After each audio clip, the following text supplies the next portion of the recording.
Na segunda parte do Radar, nós temos tradicionalmente a nossa entrevista. E o entrevistado de hoje vem aqui para bater um papo conosco e termos a oportunidade de conhecê-lo um pouco mais, os seus serviços, a sua área de atuação e como também está aí atendendo na nossa capital da amizade, na região. Dr. Luigi Sericato, ele que é fisioterapeuta, ou melhor, ele que atende aí na área de traumatologia e também ortopedia. Como é que foge uma palavra assim, né? Como é que foge? Ortopedia e traumatologia. Dr. Luigi, seja muito bem-vindo aqui ao nosso Radar. Bom dia, tudo bem? Bom dia, muito obrigado por me receber. É muito legal estar aqui transmitindo um pouco do trabalho que eu estou fazendo na cidade. Já estou trabalhando aqui agora há 1 ano e meio que eu retornei à cidade, sou natural daqui, fiz todo o meu ensino, até o ensino médio, estudei aqui, saí para fazer a faculdade e retornei agora, trabalhando aqui junto ao hospital, com consultório no centro médico também. Legal.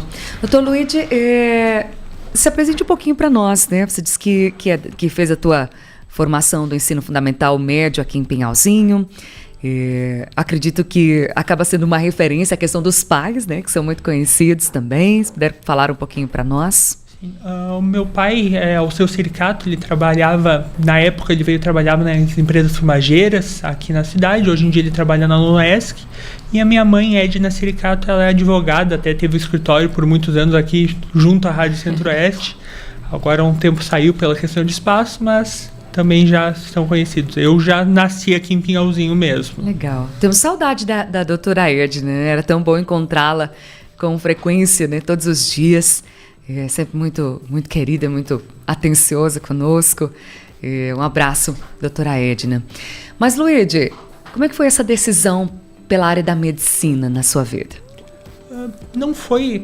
Tem algumas pessoas que sempre quiseram medicina, eu fui algo que surgiu mais no ensino médio mesmo, principalmente mais no final, surgiu esse desejo de fazer essa área, claro, ainda não sabia qual, hoje em dia a medicina tem muitas sub-áreas, não fazia ideia, nada nesse sentido, e acabei decidindo por isso, acabei o ensino médio, fiz ainda 1 ano de cursinho, de preparatório pré-vestibular e depois fui para a universidade.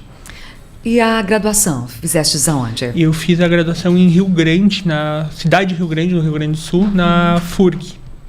Tá? Mais na fronteira. Isso, não? Lá próximo a Pelotas. Ah, perfeito. E a especialização, como escolhestes? Tá.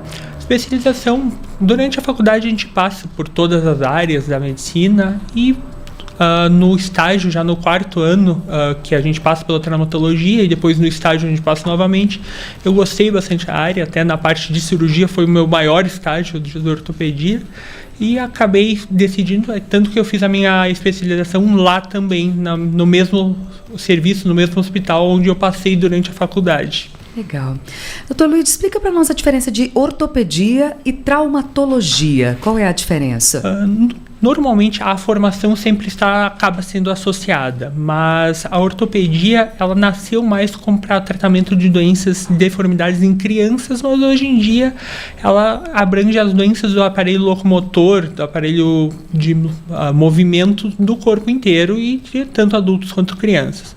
A parte de traumatologia fica um pouco mais reservada para fraturas, pessoas que têm um trauma, que quebram um osso ou têm alguma ruptura de um músculo, algo nesse sentido. Perfeito. Nós sabemos que essa é uma área que tem muita demanda, né? Ou seja, especialmente, né, nós sabemos que via SUS é uma área que tem muita demanda, mas em geral tem muita demanda, devido à nossa região, por exemplo, trabalho de esforço físico, em atletas, entre outros, né, nós sabemos que há uma demanda na área de ortopedia e traumatologia bastante frequente. Então o profissional tem uma área de atuação muito abrangente e também muito intensa. Tem muito trabalho, né, doutor Luigi? E esses são os principais motivos ou existem outros que aumentam essa demanda? Acaba sendo uma área muito abrangente. A ortopedia e traumatologia, como em geral, a gente vai atender as crianças que têm uma fratura por estarem brincando se quebrar, o jovem no esporte, o adulto que estava trabalhando e teve algum acidente, ou se esforçou e está com uma dor nas costas, uma dor no joelho, e o idoso também, que muitas vezes vai cair. Então, a gente tem toda essa abrangência e a gente acaba também trabalhando muitas vezes a parte de prevenção de osteoporose também, para evitar, às vezes, uma fratura, alguma outra queda. Perfeito. Dr. Luigi, também a gente sabe que nos dias atuais, com a tecnologia, que as pessoas passam muito tempo em frente às telas e com a postura muitas vezes não adequada. A coluna também é algo que possa influenciar no futuro. Como é que é isso também? Existe alguma demanda com relação a isso? Pacientes com dores na coluna acaba sendo uma demanda frequente. Muitas vezes alguém que começou uma dor recente ou alguém que já tem uma dor há anos já e que está incomodando. E realmente, hoje em dia, a nossa coluna ela foi feita para ficar em movimento. Muito tempo sentado é ruim, muito tempo de pé é ruim, muito tempo deitado é ruim, mas tudo que a gente tem que é manter o movimento e manter ela forte. Só que também sem sobrecarga. Então, fica ruim para o paciente que fica muito tempo parado também, mas também para quem exagera, faz muito esforço, também é ruim para a coluna. Então, acaba tendo bastante demanda nesse sentido. Muitas pessoas têm aquele problema também que é chamado de nervo ciático, nervo asiático, o pessoal brinca, né? Também tem o tratamento, tem o acompanhamento, como que é isso? Sim, acaba sendo a crise desse nervo ciático acaba sendo frequente. Ele é um nervo que se forma lá na nossa coluna e ele desce pela parte de trás da perna, inervando todos os músculos da perna. Por isso que a pessoa sente essa dor que desce pela perna e muitas vezes a pessoa faz um esforço maior, ele acaba inflamando e causando dor. Ou pode estar ligado a uma herniação também, que daí a gente tem que fazer exames para avaliar melhor o caso. Agora, com relação à prevenção, Dr. Luigi, porque penso que os principais problemas que nos acometem de fraturas, às vezes são trabalhos, no próprio trabalho, na atividade física, no lazer, enfim. Existem alimentos ou atividades, enfim, que possam nos ajudar a fortalecer a parte óssea e muscular? Quais são?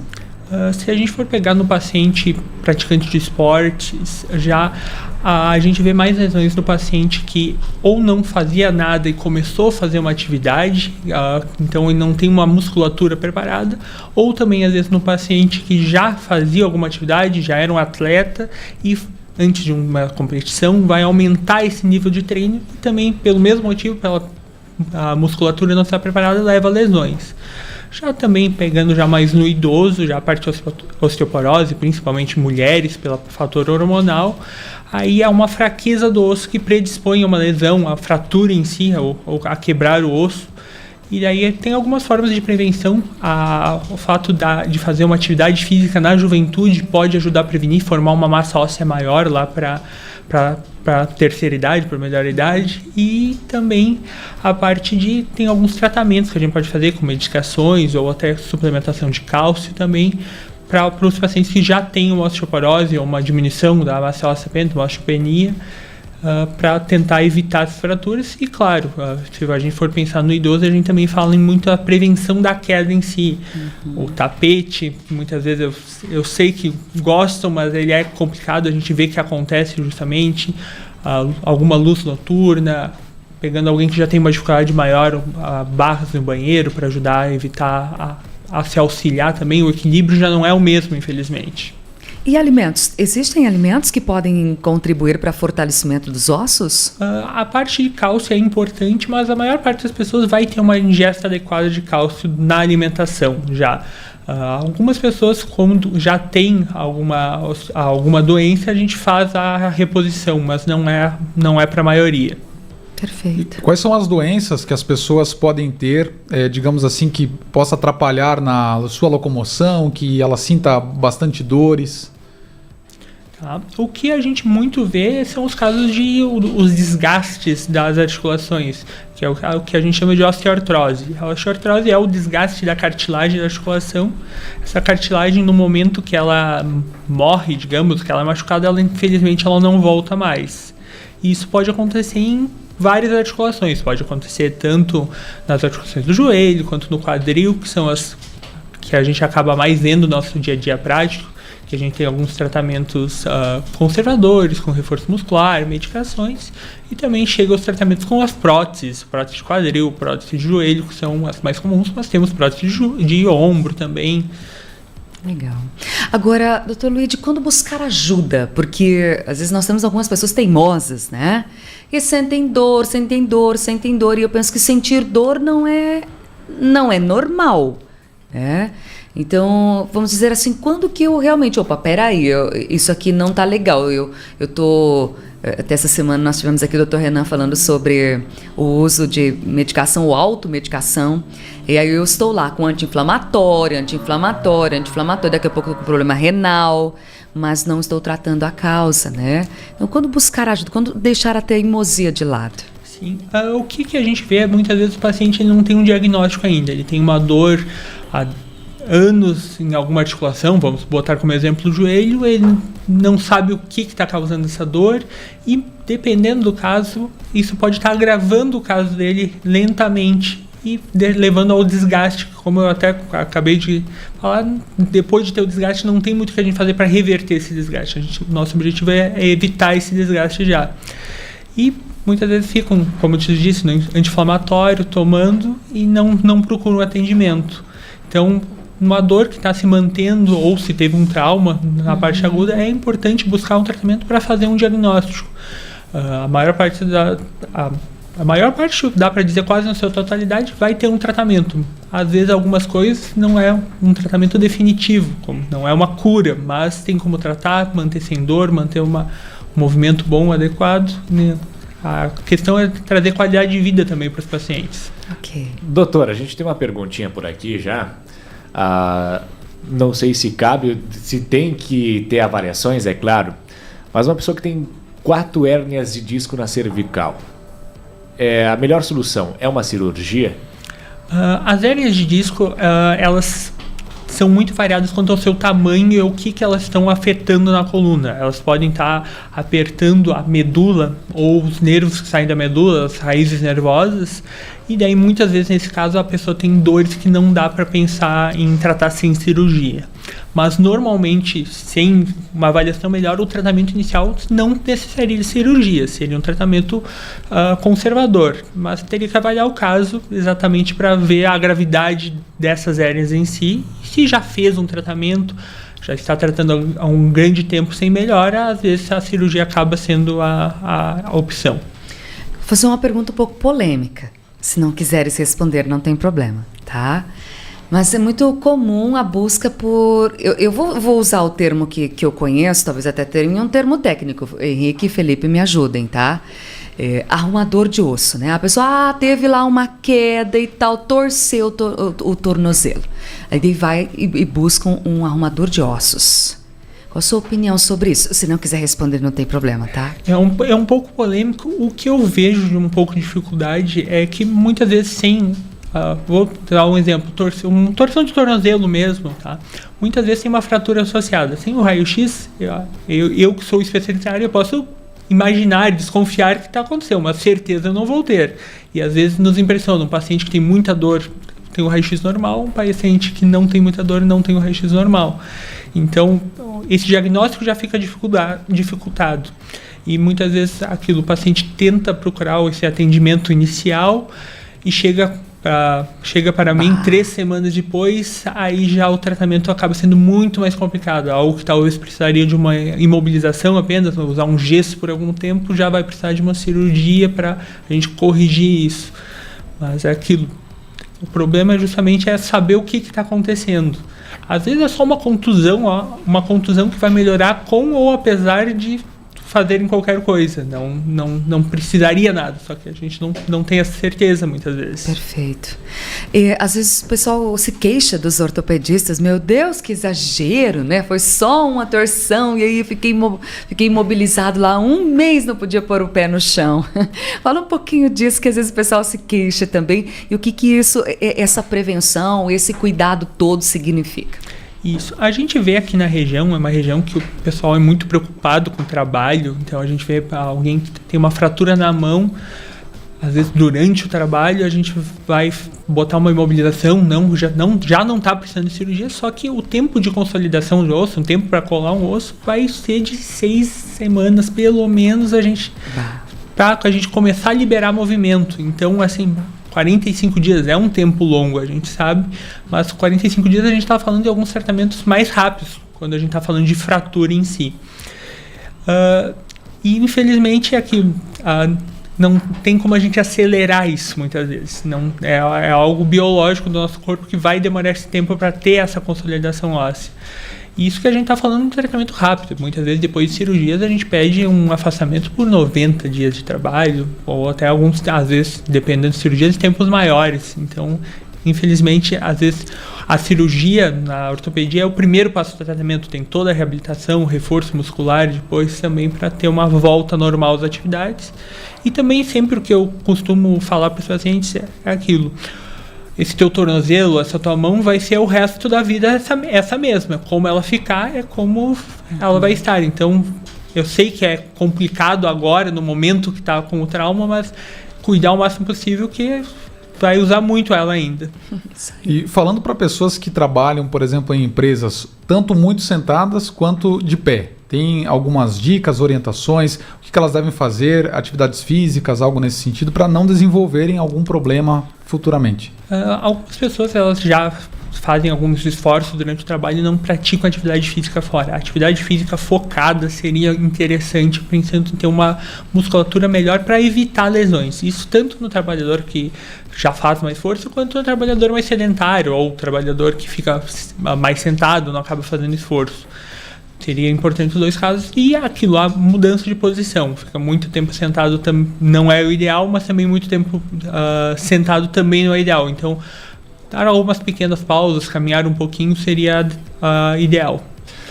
Doutor, para quem tem lá 1,89 m de altura, trabalha bastante no computador, abaixado, mexendo no celular. Geralmente, que eu encontro com o Henrique falou, a coluna aqui em cima, perto do pescoço, a gente fica muito encurvado. Depois que encurvou, desencurva de novo, ou o que se pode fazer para tratamento para cuidar isso também?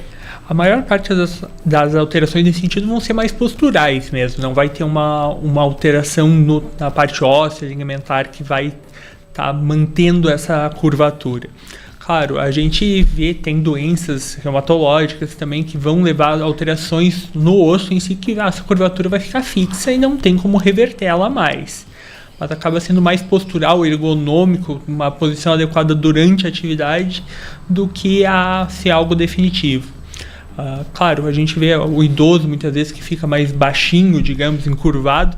Aquilo pode ser alterações, normalmente são alterações ósseas mesmo, muitas vezes associadas à osteoporose, até que as vértebras estão fraturando, digamos, sem ter um trauma específico. Mas normalmente é mais postural mesmo. Bloqueio de coluna, quando você precisa fazer já aplicações, como que funciona esse negócio do bloqueio na coluna cervical, na lombar? Tá. Bloqueio normalmente é mais comum em coluna lombar, ou realização de bloqueio, tá? Normalmente até quem mais faz é o especialista em coluna, que faz essa área dos bloqueios, mas o bloqueio é feito para a gente bloquear uma área nervosa e tirar a dor. Normalmente com um tratamento temporário, ele não é um tratamento definitivo, dura 6 meses ou 1 ano a melhora da dor, só que muitas vezes a hérnia que o paciente tem, que está causando uma dor, ela é temporária também. Uma boa parte das hérnias vai ter uma reabsorção com o tempo. Então se a gente tirar essa dor por 6 meses, 1 ano, às vezes a gente resolve o problema. E tudo isso é através de aplicação de injeções? Isso, é uma injeção, normalmente é feita em bloco cirúrgico, são injetadas medicações analgésicas e corticoides, normalmente, que vão ajudar a desinflamar toda essa área das raízes nervosas e diminuir a dor. A área da ortopedia, ela trabalha uma área muito interessante para a saúde humana, que, inclusive, ela está ligada ao nosso direito, que é o direito de ir, de vir, de transitar, de nos locomover. E para a pessoa que sempre teve a sua locomoção em dia, ter ela prejudicada em algum momento é extremamente constrangedor, incômoda, você se sente impotente diante da vida e você trabalha com isso. emocional também acaba prejudicando muito questões físicas. Por exemplo, tem pessoas que associam, o Felipe falava aqui de postura. Há profissionais da área da fisioterapia, ortopedia, traumatologia, que falam da importância também do bem-estar emocional, inclusive para ter uma boa postura. O emocional influencia nessa questão? Em outras também? Sim, a gente vê a influência do emocional no seguir o tratamento também, muitas vezes. Aquilo que eu disse, às vezes vai ser um período que vai ter que ter esse cuidado extra, mas é um cuidado difícil, não é um cuidado rápido, não é uma semana, muitas vezes chega a ser meses. Um idoso que teve uma fratura de fêmur, dependendo do caso, a gente vai começar a caminhar de novo depois de 2 meses, claro, dependendo do caso. Tá? Tem fraturas que a gente consegue bem antes, mas tem toda essa avaliação e tem todo esse processo de recuperação que acaba o emocional contando bastante no seguir o tratamento, no se animar para fazer esse tratamento, porque a apatia acaba não ajudando. E a gente também vê muito nos pacientes com dor, tá? A depressão acaba afetando essa dor e ela aumenta a sensação de dor. A sensação de dor é maior, aumenta a depressão e vira um ciclo vicioso. Então, a gente já vê hoje em dia que a gente gostaria de quebrar o ciclo de dor já no início dele, porque senão vira um ciclo vicioso que uma coisa estimula a outra e acaba sendo mais difícil o tratamento depois. Perfeito. Eu gosto dessas entrevistas, Felipe e Henrique, porque às vezes nós fazemos umas consultas aqui ao vivo, né? É verdade. Nos aproveitamos da oportunidade, enfim. Doutor Luiz, algo que eu não ouço falar, mas eu, por exemplo, tenho com frequência uma dor no cotovelo. E é uma dor aguda que irradia para o braço todo. Sabe quando bate o cotovelo e dá aquela dor? Mas eu não bati o cotovelo, eu tenho essa dor com frequência. O que é isso? Tem explicação? A gente teria que avaliar cada caso específico, mas o que a gente mais vê na nossa prática são as epicondilites. A gente tem toda a musculatura do nosso braço, a parte flexora e extensora, são ligadas ou no epicôndilo medial ou no epicôndilo lateral. São aquelas pontinhas de osso que a gente tem nos lados do braço. E aquelas pontinhas são um esforço repetitivo, muitas vezes, principalmente a gente vê em quem trabalha muito com os braços, fazendo esforços com a mão, acaba causando uma inflamação nisso, e é uma doença que dói bastante, tem um tratamento um pouquinho mais demorado normalmente. Não é uma injeção que vai resolver, normalmente acaba sendo reforço com fisioterapia, em alguns casos mais graves chega até a se fazer cirurgia, mas não é o mais comum. Sabe que eu não gosto do Dr. Google, né? Eu não pesquiso. Tem pessoas que, às vezes, quando eu vou no médico, eu vou fazer uma consulta, enfim, eu faço perguntas simples, objetivas para os médicos, sou também bastante prática, e tem pessoas que não, né? Elas chegam lá já relatando tudo que viu, que ouviu, que leu, e eu nunca sei nada. Eu chego e digo, tenho isso. E aí quero ouvir o que fazer. Porque eu penso, às vezes você vai ler lá no Google, né? Tô com dor de cabeça. Pode ser uma dor de cabeça, como pode ser um infarto, pode ser...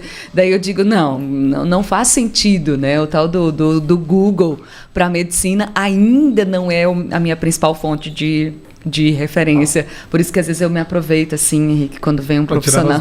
Tirar as dúvidas. Muito bom. Acontece bastante pesquisarem na internet, e infelizmente a internet às vezes vai pensar de cara no mais grave, não no mais comum, não no que a gente vê no dia a dia. Tem doenças que são muito raras, que a gente fala em 8 casos relatados até hoje, então é a exceção da exceção. Mas, claro, é importante até na consulta, a gente vê pelo perfil do paciente. Tem paciente que quer ser mais objetivo, o que eu tenho que fazer? É isso, pronto, é isso que eu quero saber. Já tem paciente que gosta mais de entender, o que está acontecendo? Tá, mas e se eu fizer isso? Mas o que está causando o motivo? E é bom a gente tirar essas dúvidas também, porque senão a internet vai tirar essas dúvidas e às vezes não vai tirar da forma mais adequada. E é um pouco a confiança no tratamento também conta nessa parte emocional. Se tu tá fazendo um tratamento que tu não acha que tá correto, tu não vai fazer ele. Perfeito, então... perfeito. Essa sua fala é uma fala muito interessante. A confiança no tratamento, eu acredito que faz parte do resultado de uma maneira muito expressiva. Se você não confia, não adianta, né? Aquilo pode ser o melhor tratamento do mundo que não vai adiantar. É como se, às vezes, funciona para uma pessoa também, não funciona para outra. Doutor Luiz está atendendo aqui na nossa capital da amizade já, falastes antes, né, na Policlínica Santo Antônio. Então, o pessoal que precisar de tratamentos ou buscar ajuda de prevenção, especialmente na área de ortopedia e traumatologia, estás à disposição, não? Sim, estou fazendo atendimento ali junto ao centro médico. Abri consultório agora próprio na sala 303, há uns 2 meses que a gente abriu espaço próprio junto com a minha noiva que veio para cá. E também eu faço atendimento no hospital, a gente faz um atendimento de traumas também, alguns pequenos traumas, a gente já tem uma parceria com a prefeitura, que esses pacientes deixaram de ir para Chapecó, a gente já faz atendimento aqui. Olha Mas só, também já legal. tive demandas de pacientes das cidades vizinhas aqui de Pinhalzinho, que a gente não tem esse convênio com a prefeitura, mas que buscaram atendimento, às vezes fora de horário, tiveram, enfim, não dá para saber, uma fratura de punho, e buscaram esse suporte também. Muito bom, qualidade de vida. Saúde na integralidade é difícil, né, na totalidade, mas quanto mais nós pudermos nos cuidar, até porque a expectativa de vida no nosso país, né, doutor Luiz, tem aumentado bastante, e essa parte óssea e muscular é extremamente significativa, porque se nós pensarmos que nos anos 80, nos anos 90, uma pessoa com 65 anos era idosa. Hoje nossa expectativa de vida no Brasil está passando para 78 anos. Nós temos pessoas vivendo 84, 90, 95 anos bem, né? E tudo isso vai passar pela prevenção, vai passar pela manutenção da saúde. E contar com profissionais que nos auxiliem nesse sentido é extremamente importante, extremamente significativo. E essa parte, como eu disse, né, óssea e muscular, ela é totalmente necessária estar em dia para que nós tenhamos uma qualidade de vida melhor lá no futuro. Só para quem passa por isso sabe o quanto é difícil, né? Você ter a sua locomoção ou parte, né, da sua locomoção comprometida. É muito difícil lidar com isso, inclusive na melhor idade, inclusive na terceira idade, porque a pessoa não quer isso. Ela quer chegar lá bem, ela quer chegar lá tendo, né, a sua mobilidade em dia. Então é muito bom contar com o teu trabalho, né, e saber que temos profissionais que escolhem a nossa capital da amizade, né, Henrique, e a nossa região para atender. Então, sucesso. Muito obrigado. É uma felicidade poder voltar para a minha cidade de Natal, trabalhar aqui. É uma região muito próspera. Isso também me permitiu voltar, mas é uma felicidade estar aqui de volta. E justamente a ideia é criar uma qualidade de vida para o paciente, permitir a locomoção, a independência, muitas vezes, do paciente, para fazer as suas atividades diárias sem dor também. Isso aí, muito bom. Obrigada. Sentir dor não é bom, né? Não. E não é normal. Também não.